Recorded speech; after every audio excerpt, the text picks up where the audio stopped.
Hi, everybody. This is Wendy Murdoch, and this is Webinars with Wendy.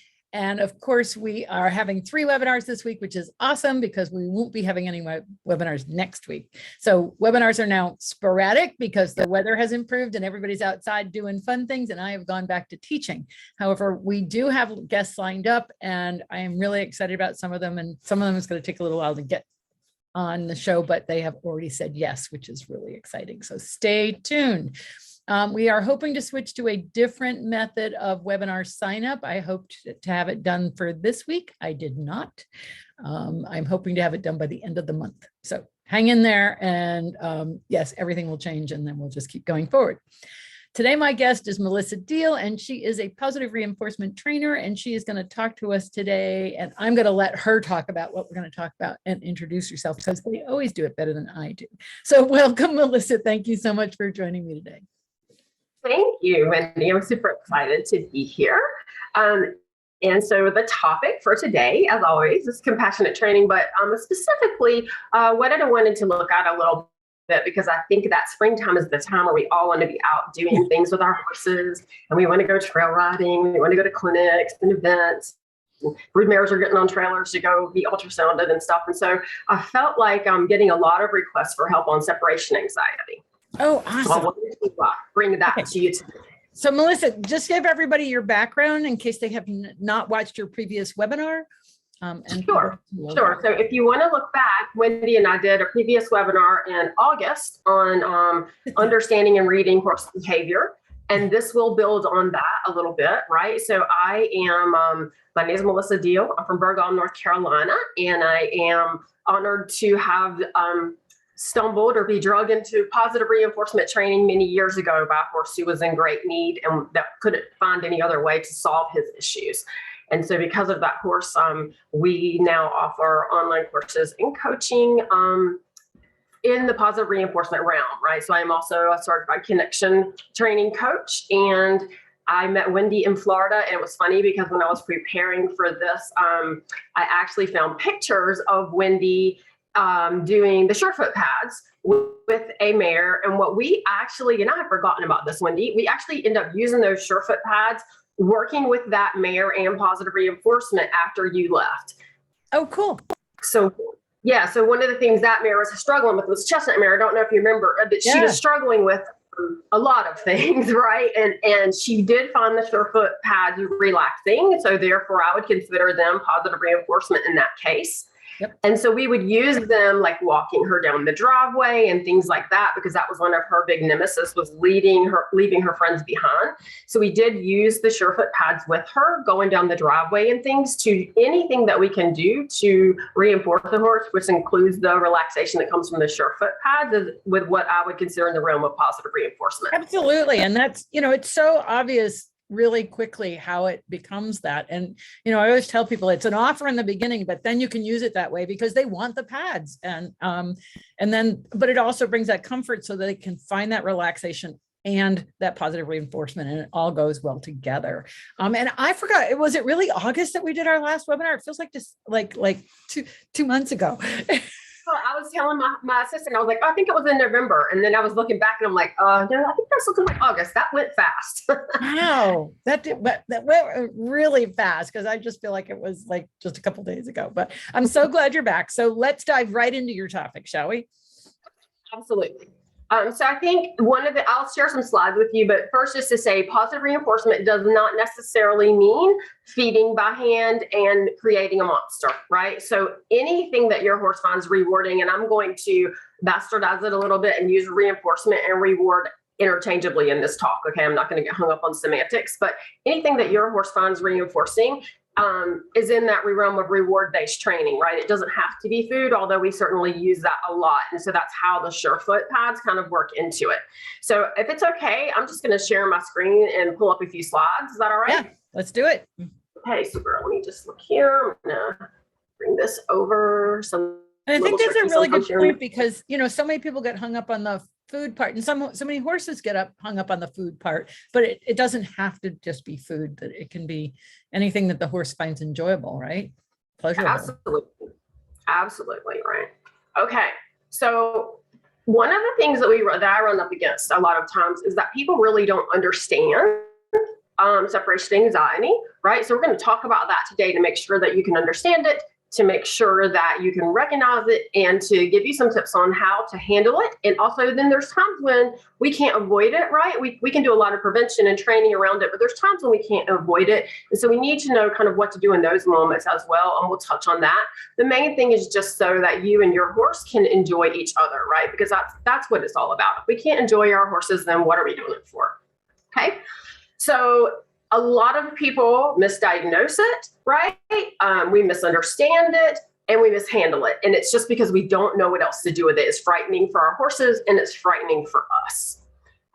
So if your horse can't leave your herd, its herd calmly, or its friend, or its familiar environment, right? Then that means stress for humans and horses as well. And that can quickly escalate. So we're going to show you what it looks like and what it doesn't look like, what it is and what it's not, right? And why your horse experiences it. And also, sorry, I'm having a little bit of trouble with you here. What you can do to help your horse. Let me reorganize 1 second here, okay? Yep. Sorry. Let's get that going. Okay, I think that'll be better. So I can see what you guys are seeing, because unless I'm not going to be able to see it. Okay, so what it looks like. I think everybody's pretty familiar, but just to bring the point home. This was 2 days ago. This mare is super protective, right? And no one had left. Nothing had happened yet. This is her anticipating separation anxiety. Horse trailer pulls up, and this is what we get. And she incites the whole herd, right? So all of a sudden, everybody's stressed out. And it's important for you to understand, right, what they're actually feeling. This horse is feeling like this is a life or death matter. This is super significant to her. And I think we sometimes really underestimate how important this is to our horse. And we're like, what are you stressing out about? We're just going an extra 100 feet away from your friends, or this trailer just pulled up and it's not taking anybody. And we don't understand really how they feel and what they're thinking in moments like this. So I just wanted to bring this slide up. How rude that she booted her friend. And this is her favorite horse in the whole world, right? And you saw how she reacted like that. So she's over threshold. If you were holding on to the halter, how do you think she's going to be acting toward you? Yeah, not good. Right. And then we take it personally, or we're afraid, and we can be injured, right? Because they're not thinking what's happening when they experience separation anxiety is that they flipped over into their amygdala, right? The fight and flight part of their brain. So they're no longer responding to us or their normal cues in their environment, their normal stimulus. Now they're just reacting. And it's really a matter of life and death to them. And I think we sometimes, we misunderstand or underestimate that, right? And they are, they're scared, they're oblivious to everything that they would normally pay attention to. They're freaked out. They can actually really be out of control and dangerous. We can see them as wild or being out of their mind. And I think it's really important that we understand that in that moment, they do not have control of their faculties and they are not controlling their impulses. All right. So if your horse can't calmly leave the herd, here's what happens. We often think that we have some other issue and we don't recognize this, that it is separation anxiety. Or if we do, these are things that we commonly experience, right? And some well-meaning souls misunderstand and they think that their horse is, being stubborn, that it's refusing. Maybe, and it can be something simple, right? It's not necessarily leaving the property. It can be changing into the barn, going into the wash stall where they can't see their friend, right? It can be something really small, like refusal of a jump, because what happens is when they get into this place of fight and flight, now their trigger's stacked, right? And so the reactions are not normal. The reactions are over the top. And sometimes we may not realize that what's actually happening is they're just missing their friends and they're scared and their trigger stacked. We don't see that. What we see instead is this: they plant, they don't want to walk forward, they're jigging, right? They might whirl or bolt or have some spook. And we don't realize that what that is really the result of separation anxiety. And we're just, sometimes we miss that because they don't always show us that. So the main thing to realize is that when these things are happening, they are not disrespecting you. Okay, they're just being who they are, which is a horse that survived the eons of history by running first and asking questions later. Okay. All right. So the number one complaint I get that manifests itself like as trailer loading is actually separation anxiety. Okay, so I have so many people call me and they say, I need help trailer loading. And actually what is happening is that their horse has separation anxiety and they are not recognizing it, okay? So hopefully this is gonna not play the volume. I can try to turn that off. But so what I wanted to show you here, right, is that this particular horse came to us with a big separation anxiety issue. Melissa, can you go over right? and just hit the sound button because the I'm video is not sorry. playing in real time. That's okay. And so it's just hard to figure it out. My mouse is not showing on these slides on the screen. So that was my whole plan all along. So to show you though, this horse is now loading from 50 feet away at Liberty. When we got him, he would rear, he would kick at people, he would not get on. It took us 2.5 hours to pick him up, even with myself and my husband there, right? And really not using any force and things like that. So I just wanted to say, you can overcome it, right? It was not a trailer loading problem. It really was a separation anxiety problem before you could even see what you had with the trailer. Okay, so it's really important to realize that you can fix it. You can, and it doesn't always take a long time, but you have to deal with the real issue at hand, and instead of accidentally thinking, that it's something that it's not. Does that make sense? Am I being clear? Yeah, but I think what you're saying is basically we mislabel things like trailer loading as bulky and difficult, as opposed to I don't want to leave my friends in my home. And so there's anxiety in leaving the others, and we misread that as this horse is just a stubborn horse. Absolutely. And where that really got driven home to me is with my personal horse. I've seen things like he was in one paddock and his friends across the way, and we'd have like a big piece of equipment come in to deliver hay or something like that. And he would just go crazy when it would get in between the two paddocks. But if it was in his paddock or behind his paddock, he was fine. But if it separated him from the others, he got very worried. And so we did some experiments with him, and we have a lot of this on video in our online course, where we would pull the trailer up, right, to different places, and he would take the horses in the field and herd them away and put them in a corner. Yet, if I went and got him and asked him to get on the trailer, no problem. Right. And so the big thing was that he didn't want the herd to be split and separated. It really wasn't about him getting on the trailer. It was just about he didn't want the split, if that makes sense. And he was fine to get on the trailer because I was there. Right. And I'm his conditioned reinforcer. And we'll talk about that more in just a minute. Okay. So just again, if your horse is on the trail spooking, your horse is running away, which is what is happening with this child on this horse right here. This horse bolted and ran. Your horse is like freaking out over the cow, the dog, it's in the arena, you think it's sour, it's scared of a letter, ask yourself, could it be separation anxiety? Okay. So again, I just want to drive this point home. Your horse is not disrespecting you. It's not stupid. It's not stubborn. It's none of those things. Your horse really believes when it has separation anxiety that it is going to die, right? This is how Mother Nature created our horses. So hold on to your horseshoes, right? And think about this. We do the same thing, right? And we have fear, and we fear separation and disapproval from the tribe over histories. And I'm not talking about the way we use the word tribe now, persistent, really. I'm talking about we did not do things like through evolution, right? Or when we were practically living in huts and caves and things, we did not do things that were going to get us kicked out, because getting kicked out of the tribe actually meant death for us. Okay, so that actually relates to a lot of the things that we do today, although we don't realize it, and we're going to talk about that a little bit more. But what I want you to think about is that there are solutions for this. Absolutely, there are solutions for it. Before we get into that, though, let's talk just a little bit about our own experience, right?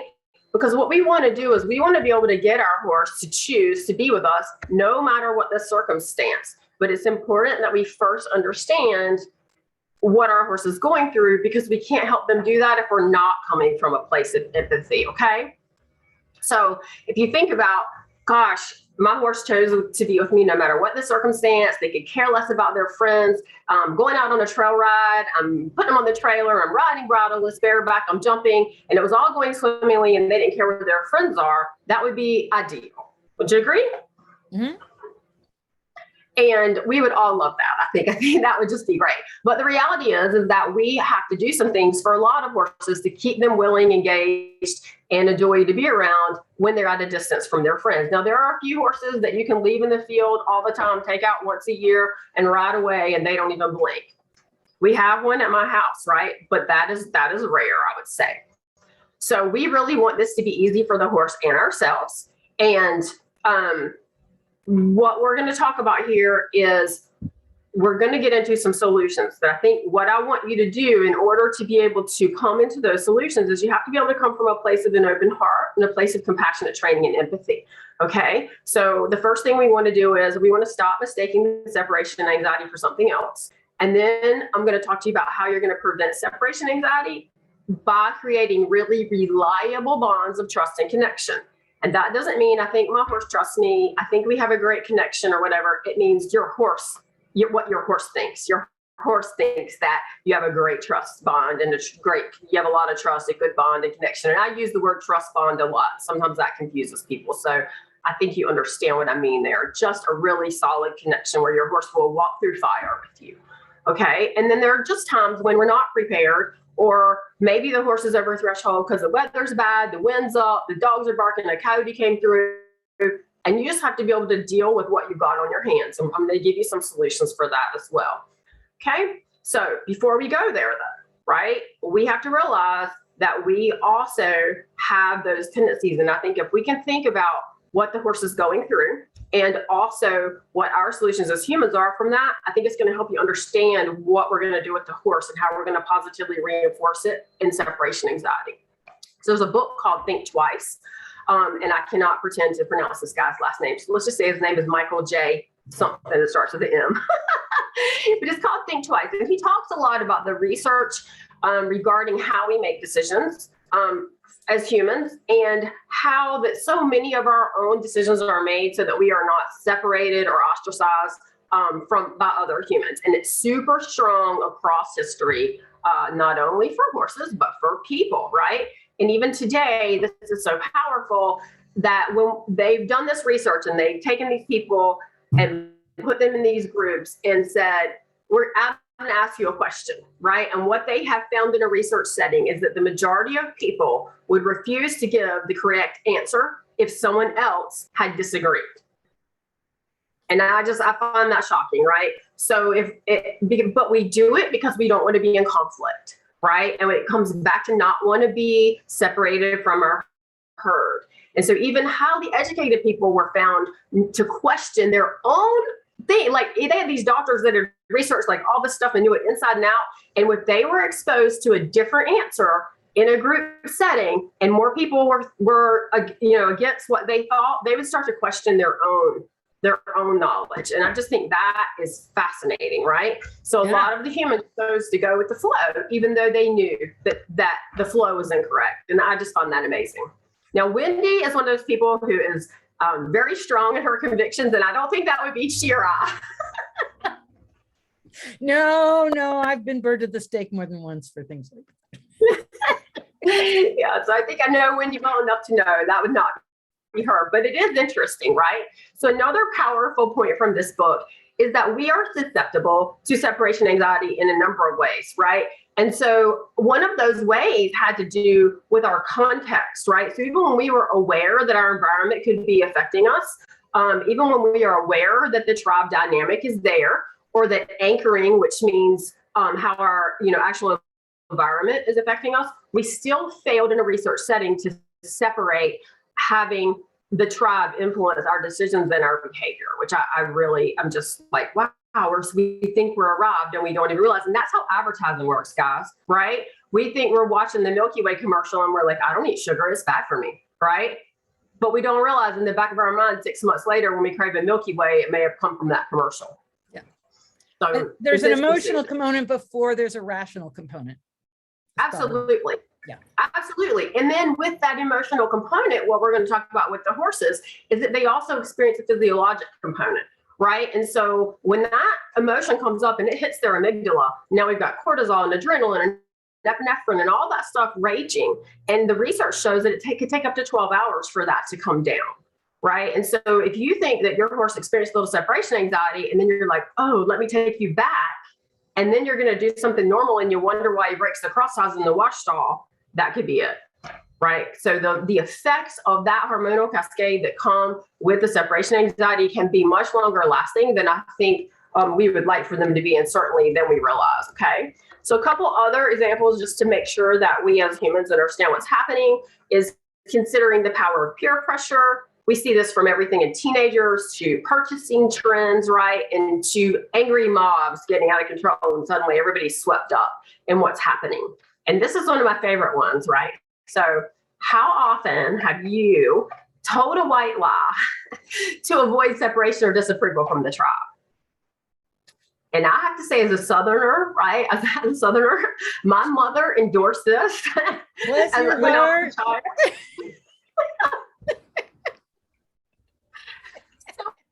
Embarrassing, right? But she was like, you definitely do not say you don't want something if somebody gives you a gift. The Southern, I don't even know how to call it, slight in sugar, right? The salt and the sugar. You would say, it doesn't matter. You just would never say, I no, thank you. I don't want that, whatever, right? You just take it and suck it up, drink it, eat it, or do whatever the thing is. So to me, that was huge. I really resonated with that one. And then how many times have you gone to a restaurant that you didn't like, accepted a gift you didn't want, try food you didn't want, or, hang out somewhere you didn't want to avoid, right, separation from your friends, right, that you didn't want to be judged by them, or you didn't want to have to go home and then be out without you and all that kind of thing. So I think that when we think about these things and we realize we knew in all of those cases that our lives weren't being threatened, but very often we're still making that decision that keeps us from being separated from the crowd.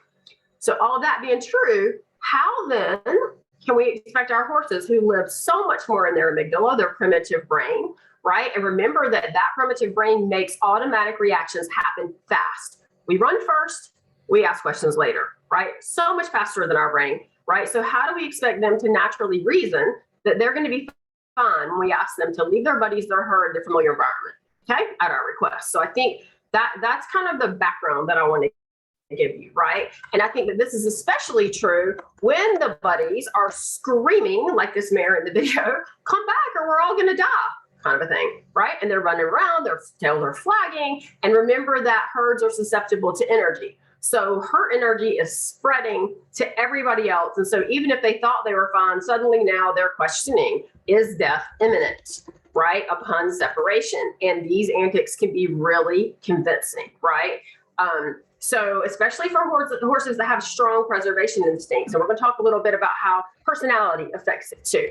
But so if everybody's kind of on board with me now and understanding like where your horse is coming from, these nervous systems of these horses are wired to run first, ask questions later. I'm driving that home, right? It's a matter of survival. It's not about you. It's not they disrespect you. It's not that they don't love you. None of that good stuff. It's not that, the paddock across the way is any worse or better, right? They're just reactive versus responding, right? And so these are very, very natural things. So here's the thing. What you really want to know, what you're here for today probably is, what can you do to help your horse, right? And so the first thing is think about those things we just spoke about, and acting from a place of empathy is where we're going to start, right? And so the power of positive reinforcement is kind of where we start with this. So we think about what is valuable to the horse, right? We think about, hey, Melissa, have you changed slides? Really, Does it look like you might have? I'm getting it. There you go. Okay. So now that we're coming from a place of empathy, we're gonna need to be able to, and we talked about this. If you want to go back and look at Wendy and mine's behavior presentation, right, where you talk about how to read your horse's behavior. When you're coming from a place of empathy, now what we need to do is be able to accurately read their behavior, right? And we want to make sure we have that reliable connection, trust, and a bond that we talked about earlier. And we want to make sure that we have a consensual language of communication, right? Which means they really understand where we're coming from. They really understand what we're asking, and they are capable of responding to that. Okay. And we want to make sure that when we use our positive reinforcement, that we understand we need to do that while they're under threshold, meaning before they're running, screaming, right? But sometimes under threshold could mean before they are showing signs, right? So you have to know your horse well enough to know where they are actually starting to get nervous. And I know, and we talked about this last time, but I have the one horse who gets the one wrinkle over his nostril, and that means things are starting to go south for him, right? And so that's really, really important, because if they're way over the top and you throw your surefoot pads down or you put your favorite treat on the ground, it's not going to work out for you, right? They're going to be like, "Ow, I'm dying," and they're not going to be there. Okay. So we can help them stay in a slower thinking state, right? Through this language of mutual consent. We can help them control their natural impulses through reward-based training reinforcements and having a strong reinforcement history. Meaning we don't decide, we've never done positive reinforcement and tomorrow we have to separate them. So we think we're going to take something really yummy for the first time ever down the driveway and put them on the trailer. Again, we need that reinforcement history. We need to have taken them down the driveway and made it a party down the driveway before the day comes that we need to put them on the trailer, all right? So if we do this, if we use our positive reinforcement to build our trust bond, to help them relax, we can get them to modulate their emotions and their behaviors, like you saw in the video a while ago with the little horse getting on the trailer by himself, by creating something that is intrinsically rewarding, all right? And I'm going to talk to you a little bit about that and what I mean by that. So when we reinforce something enough, the surefoot pads, for example, become intrinsically rewarding. They feel better when they stand on them, but they may not recognize it the first time, right? How long does it take, Wendy, in general, for them to is that kind of different for every horse? It's so different for every horse. I've seen some horses that put a toe on it and then won't get off, and other horses it takes a while. You really can't put a number on it. It's always so surprising to see how different horses respond and how quickly many do, but it's hard to say. And I think that's true with any positive reinforcement, right? So some horses are spot on the food, others take longer to really build trust on food or scratches and things like that. There's a lot of things that you could do. So things that you can do as you're starting to teach them to separate, you're going to do it in very small steps, right? And you're going to use things that they find rewarding. So if you have a horse that loves surefoot pads, a horse that is very food motivated, a horse that is motivated by taking a friend, right? Those are things you can use, but you wouldn't take the surefoot pads on a horse that has never seen them before, for example, because they don't know that it's going to be reinforcing yet, right? Or you wouldn't take a horse that another horse dislikes down the driveway to be a comfort, if that makes sense, right? So let's talk a little bit about how we create something that is intrinsically rewarding, and then how we turn that into an automatic behavior that allows them to enjoy being with you more than being with the herd, right? And so let's think about things that you do as a human.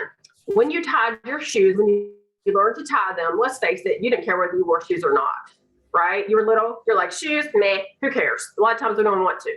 But we did it, why? To get acceptance, right, from our parents and praise.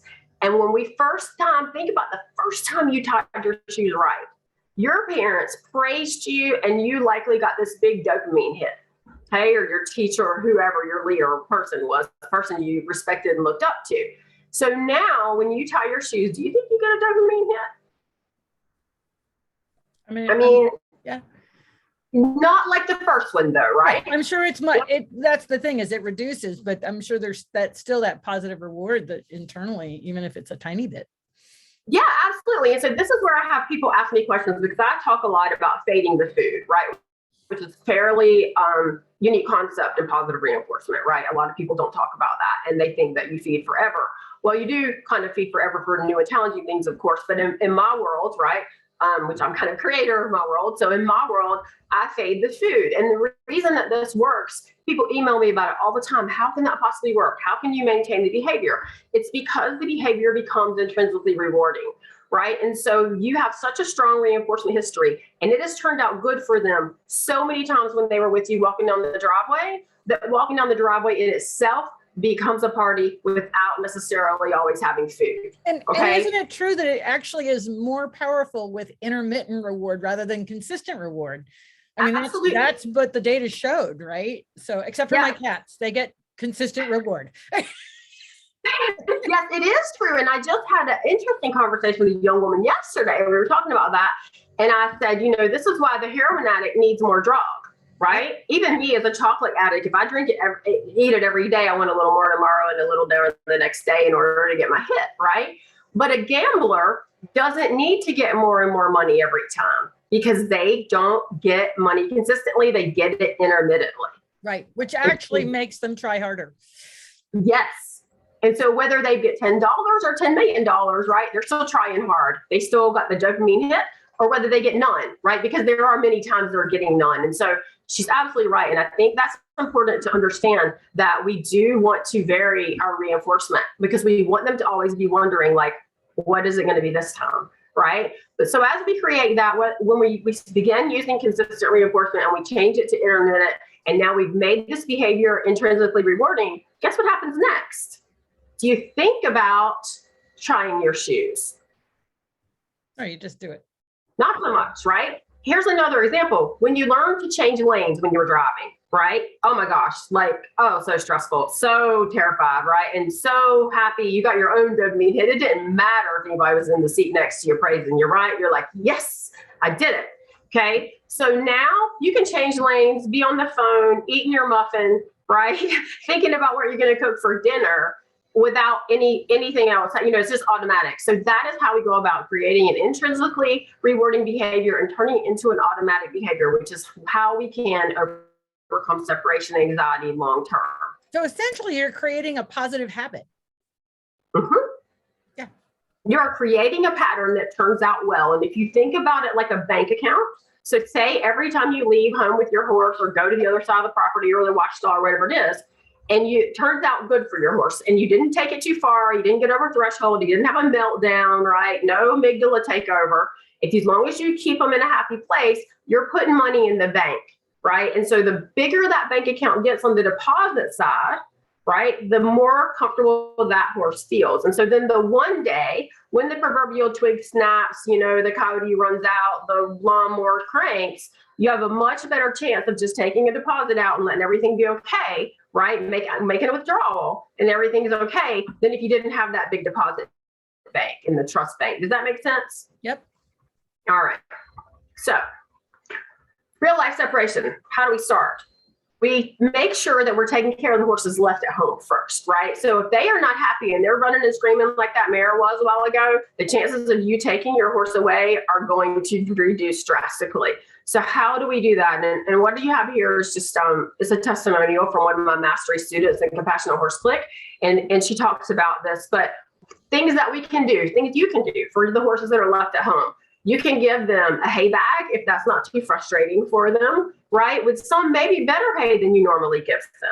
You can feed them meals in the beginning to keep them quiet because you're also helping them understand that separation does not mean death when you take your horse away. So maybe your horse's buddy it's at supper time, you give him a meal and you start to take your horse away little by little. You do this every day for a while or every other day or whatever. And both horses learn that it works out okay. But if you think you're going to take your horse and this other horse is going to be left behind with, you know, melting down, that's probably not going to work. So things that will work is, you know, a hay bag, a meal, someone else interacting with that horse, making sure that the horse got left has a friend. Also, I love these, and I think I've got a picture. It's not yet.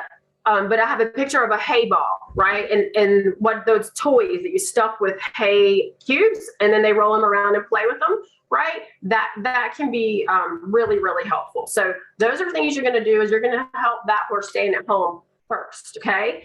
And then things that you can do is when you start to take your horse down the driveway, we've already talked about this stuff here, the new and different objects becoming intrinsically rewarding. Think about what's down the driveway that could be new and think about rewarding your horse, like maybe bridging and feeding or whatever your horse likes, right? Throwing the surefoot pads down if that's strong, whatever it is, as you approach these new and different things. So that he starts to look forward to new and different things and says, all right, like I really want to do that, right? It's got a strong connection, and you start thinking about those things. Using your favorite foods, if you take them with you, can work. But one of the things that we did with one horse is he loved clover, right? And so we would use the clover patches to get him to learn to love leaving the herd. We knew where they were, and we would take him to them, right? Another thing that you can really do if you have this, and I don't know how control everybody is in their situation, but in our case, we can let horses out safely and let them wander the property a bit. And you would be amazed how that works. Do you have any idea why that works well? Because that would be a more natural grazing environment, right? Where they're autonomous. They get to do what they want. Absolutely. And we're going to talk about the things that work, which is like what we call the 5 F's, right? So friends, taking a friend with you, providing a food reinforcer, that works great, right? Freedom of choice is this one, what Wendy just mentioned, right? So they have freedom of choice. They can go as far as they're comfortable, and they can go home when they're ready. And you would be surprised if you have reinforced them for exploring already, how they will stretch themselves, right? They'll go a little bit further and a little bit further. But what we have to think about is that we always want to be working towards expanding their world instead of condensing it, right? I don't know if you've heard that there's some research on old men, for example, older men, and their brains tend to shrink as they age, which is why they say, you know, we have all these sayings about older men getting grumpy and things like that. You know, we have jokes about it and all that good stuff. Well, the reason is because it is a reality, right? Their brain shrinks as they age, but they found if they stimulate their brain, then the brain shrinks at a lesser rate or even can grow, right? And so this is what we want to do with the horses. We want to be thinking about expanding their ability to broaden their horizons on their own, but also we can help them do that. And so that's why the food, the friends, the freedom of choice, the fun, right? You can plant familiar items that they like stationary targets or toys, and you can even plant food and let them discover it along the way. My horse loves to smile, right? So if he, hits a certain point in the driveway, I'm like, this is the smile spot, right? This is the kiss spot. This is the Spanish walk spot, things like that, right? And so I've already mentioned also, I have one student right now who's having great success with just taking a little pony, and as she's actually tying it up in the ring, giving it a hay bag, and then takes her mare who's terrified of the ring up there. And the difference is night and day, right? And so eventually we'll fade that pony out. But right now, that's enough for her to go up there. Even if she lets her go on her own some, the mare's more interested with the pony up there than if the pony wasn't there. So food, friends, familiar environment, freedom of choice, right? Those are some things that can really be helpful. And fun. And then also allowing your horse to choose. When you say, can we go down the driveway or on the trail or whatever, if your horse says, whoa, I think this is going to be way too much, then what you want to think about is, can I turn around before we hit that point where he's just over threshold, but where I'm slowly growing his tolerance for going new places, right? And because you can cause conflict if you use a really high value food in a place where he's really scared, and you can actually cause him to scare himself. Right. So you want him to still be comfortable enough that he can think that he's not switching over into fight and flight before you turn around and go back home. Does that make sense? Yeah. Super. Absolutely. All right. So small steps, right? We just talked about the 5 F's. And one of the big things that we need to remember is that we want to do this consistently with habituation. So at the end of this, I can ask you some questions. But one of the things that you want to think about when it comes to separation anxiety is, how committed are you to this, right? I see a typo in that testimonial. But the thing is, how committed are you to it, right? Because if you think that you're going to take your horse out once a year and his personality is one of those, he's really bonded to the horses in the herd, then we need to really rethink that, right? Because some horses aren't, some horses are really bonded. If you're committed to being like, I want to trail ride, great. I have a horse whose personality is flighty, he's hot, he's kind of spooky by nature, right? Doesn't want to leave the herd. But if I work on this and I ride him out twice a week, he's fine. But if I put him back in the paddock for 90 days to 6 months and pull him out thinking I'm going to go 2 miles, he's not going to be fine. We're both likely to die, seriously, right? Because he's just that scared. So I think, seeing, is it realistic for your horse's personality? Is it realistic for your amount of time and commitment, right? So that you can create a reliable behavior, because reliability is important for your horse's comfort, but also for your safety, right? And I actually got nailed on social media not too long ago because somebody goes, oh, well, you're putting the human's comfort ahead of the horse's comfort. I'm not. But what I am saying is that if you are not safe, your relationship with your horse isn't going to work out, and therefore your horse is not going to have a good life, right? So it has to work for both of you guys. It has to. It has can't to. be. It Yeah. has to. It is not an option, right? Yes. And if your horse hurts you, how do you think the people in your family who are not horse people are going to feel about your horse? Yeah. Not going to go good, right? And I always say that the reason that horses end up in the kill lot, it's not how pretty they are, it's not how much they cost, it's not how well trained they are, it's how easy they were for people to handle. That's very often what lands them in a bad place, other than unsoundness, right? So we need to think about going with small steps. And a good friend of mine who is also a positive reinforcement trainer, I love what she says, that the training should be, we don't use should very much, but in this case, I think she's right. The training should feel like the coming in of the tide. It's so gradual, no one notices until it's complete. Okay, so the horse doesn't feel scared, you don't feel scared, it doesn't feel drastic when you're creating these intrinsically rewarding experiences.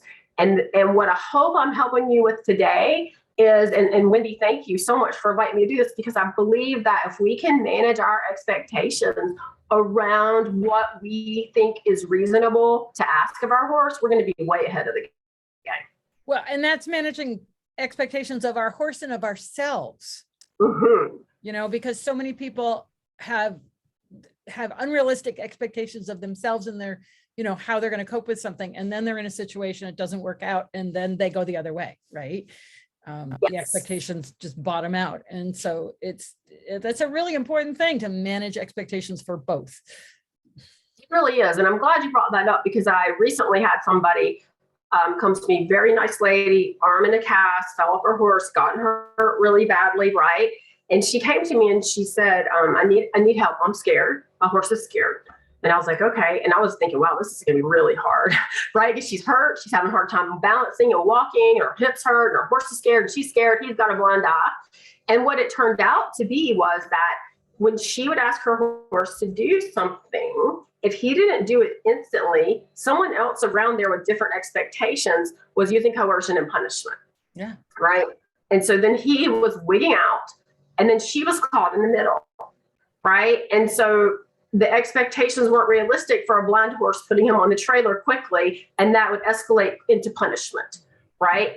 And she was mortified. And now this woman, I'm so amazed, in just a few weeks, her horse is self-loading. She has got this thing liberty leading. He's staying. She can brush him without tying him. He's ground tying. So it really is about not only our expectations, right, but it's also about the ones around us, right? And you never know what happens if there's an emergency. What happens if your horse colics, right? And he needs to be separated from the herd and you're not there. So it's really important, I think, that regardless of whether we want to trail ride or we want to dump or whatever, that we do have some level of, basis for our horse being able to at least handle separation anxiety to the degree that he can load well. Okay. And so that means practicing, folks. That means making sure that your requests and your expectations are realistic, that you have not just said to your horse, could you please get on this trailer once every 5 years, and then expect him to do it instantly when you ask, because he's going to not want to leave his friends. So again, creating a connection is really important. And that bottom line on that slide, so that the horse prefers to be with us above most other things in his world. And it can be real. Okay. It is for me, and it is for my clients. And, you can actually see these horses process it sometimes. Like, oh, I'd like to stay with these guys, but I know when I go with you, it always turns out good. Right. And so if you can just keep your horse having that experience, when I'm with you, no matter what, it always turns out good, then everybody's life is going to be a lot more fun and a lot easier. Okay. So this is another thing that comes up for me a lot, is that real life solutions. I have so many sweet women come to me and text me and all these things and email me, and they say, if I just had more confidence, right? If I could just suck it up and get on. I mean, people crying, they're mad at themselves, they're disappointed, they're ashamed. And I'm like, you folks, it's not about more confidence, right? It's really not. It is about more connection, right? If you can have your horse so connected to you that he believes in you, even when things are looking sketchy, then you've got something. It's not about you being braver, holding on to the end of a horse that's like freaking out and about to flip over. That's not helping anybody. It's not helping your horse adjust. It's not helping you be safe. It's not helping your horse be safe, not helping the people or the horses in the environment. What's really important is that you're creating a calm, reliable connection. Okay. So before I go, right, I want to thank you for your time and your attention to all this, but I also just want to see, like, is there any circumstance that creates that creates separation anxiety for you that we haven't spoken about here today? So you guys can post in the chat or the Q&A. I'm looking at the chat. Do you have anything in specific that they have a question about, or anything that we might be able to help you with, like give you a little bit of a plan? Nobody's typed anything in just yet. So can we talk about food for a minute, or like trailer loading and do you use the reinforcement in baby steps? Do you use it, in other words, can you give us an example, like that horse that you had loading in the trailer freely? What were the steps that you went through? Absolutely. So the very first thing I have to do, that's a great question. Our trailer is, our trailer from where that horse lives is probably a 200-yard walk. Okay. It's down the driveway, around a berm, around my husband's shop, right around the farm shop. And our trailer is actually not even facing his paddock. So what I had to do first was be like, can you just be okay getting there? And so I used another horse, right? I also would use a clicker in food, right? Because I use clicker for new and challenging behaviors, and I use a word for a bridge or a marker signal on familiar behaviors. So I had a handheld target when I transitioned away from the horse that was the buddy. And he got really comfortable going with me with the handheld target and just leading over there, and I'm just letting him eat grass in the area of the trailer. Okay. And then I went to, here's some stuff on the wheel well that you can eat. And here's some stuff on the ramp, right? And then I faded out the handheld target and I started feeding him meals until he was comfortable. I never asked him to go into that trailer. I never asked him to go further than he could handle. But the very first thing that I had was the ability to read his behavior and understand when he was scared or not. The second thing that I had was this really strong connection, bond, really strong trust that he had in me by a myriad of other things that we had done together, right? Before I took this approach. And then when I get that, all that separation anxiety stuff worked out, what I found with this particular horse, super fascinating, is that he has issues when he cannot see 360 degrees around him. So I did not realize, and he was a big teacher for me, I did not realize how trigger stacked he really was by the separation until I got him in a situation where he couldn't see, and then a new unknown noise appeared.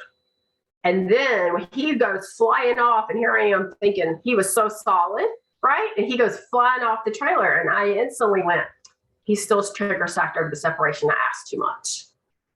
Okay, so that's one of those situations where if you're not careful, you can ask more than they're ready for, and you may not know it. And some horses are really stoic and they don't show it. But because I had such a depth of deposits with him in this trailer, it wasn't that big of a deal, right? And I was able to get back. I spent another week or two kind of washing back over that and getting it back to where it was and further. It was great information for me. Many people would be like, that was a huge setback. Oh my God, it was horrible. No, actually that was a great thing that I got that information there, that I didn't put him on the trailer, take him somewhere else and have that experience somewhere else where I needed to get him back on no matter what and couldn't get him back home.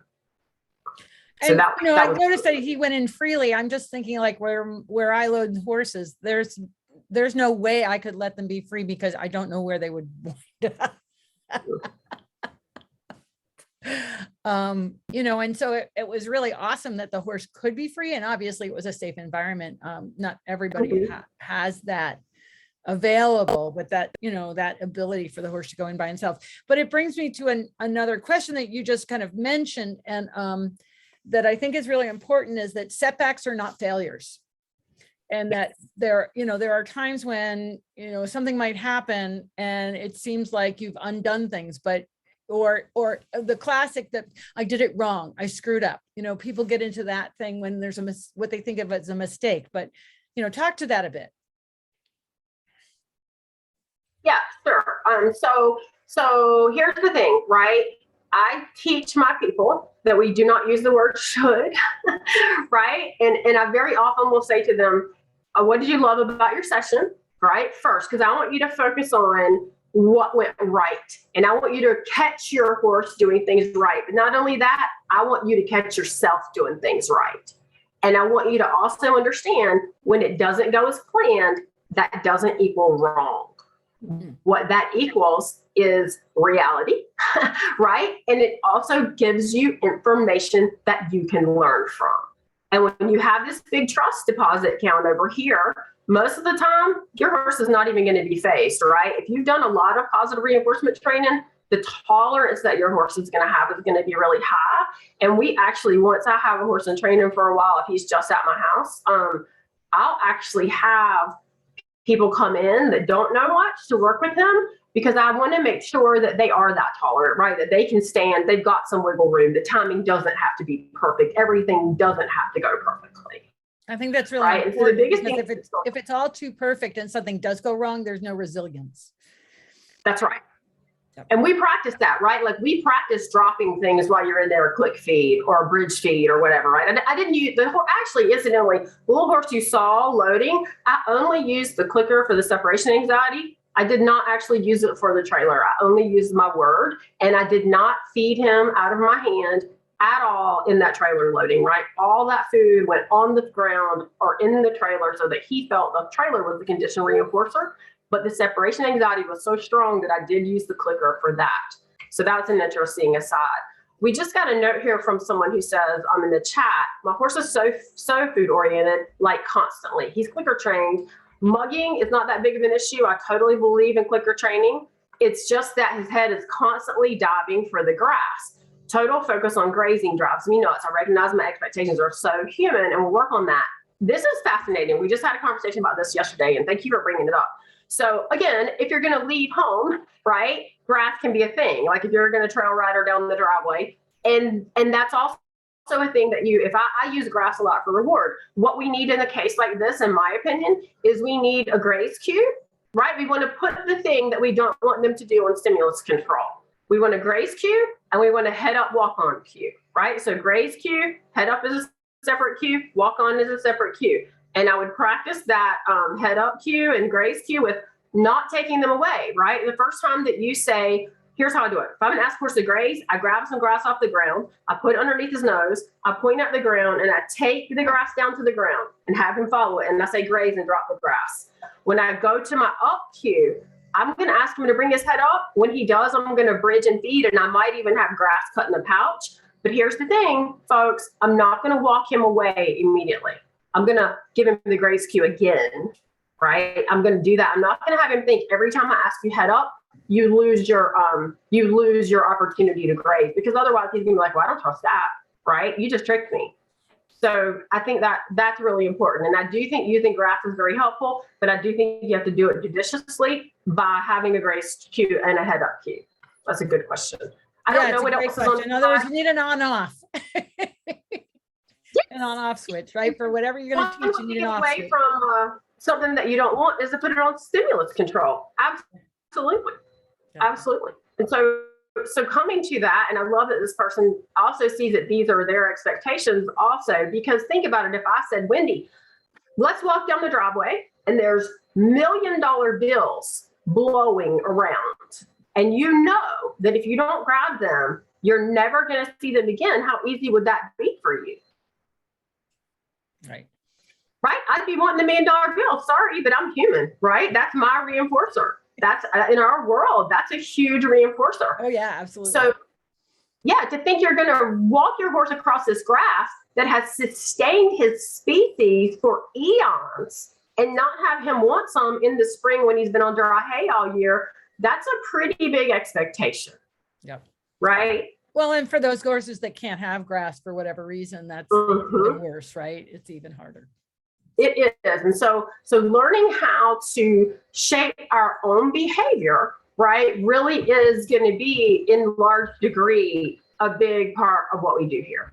I mean, it really is. So changing ourselves first, that's a big part of it. And I would love for you to, click yourself, reinforce yourself, pat yourself on the back when it goes right, and put more focus on that than what you think you would have preferred not to happen, right? And just learn from those things that you really didn't expect or didn't want to happen. And you can have your horse love being with you in a variety of circumstances. You really can. It's just a matter of changing your own expectations and behavior first. Okay. So I think that is probably the biggest take home point. And I have, if you guys are interested, like in some more information than what was on the slides and stuff like that, you can email me here, right? And I can give you some more. I know Wendy usually posts a recording, right, Wendy? Yeah, it'll be up probably tomorrow. So if you want some more information on what we do and how we teach separation anxiety, you're welcome to it. But I also have got a write-up on some stuff, and a little bit of it probably didn't get included here today. So you are welcome to reach out to me, and there's another couple ways you can get me there. Melissa Spell Deal on Facebook or Compassionate Horse Click, and we're happy to send you that for free. So because I am so happy to be here to be able to talk about this today. I enjoy Wendy so much, and I appreciate everything that she does. And I feel like this is a super pertinent topic for this time of year. Absolutely. And, because everybody's, at least where I am, it's been winter, everybody's been kind of ignoring their horses, and now it's time we want to get them going again. And they're like, hey, we've been with our friends for a while, right? So this is definitely pertinent. So I want to thank you, Melissa, so much for joining me. It's a great topic. And thank you everybody for watching. It really puts a different spin on it. And so we can really come from the horse's point of view and then be able to make good decisions with that perspective. So thanks. Don't forget your foot pads are part of it, right? Don't forget, you can use those. It's not just about food. It can be friends, it can be scratches, it can be surefoot pads, anything they love. Yeah, and that's the thing is it's just like anybody. Not everybody likes the same thing, and it's really important to find the thing that they like, right? Awesome. Well, thanks a lot, Mrs. Melissa. We're going to tune off here, and just remember you can find this on the Surefoot Equine YouTube channel, and do tell your friends to subscribe, because then they will get a notice when we post the webinars. Thanks for joining me, and we'll see you next time. Have a great day. Bye. Thanks, Melissa. Bye. Bye. Thank you.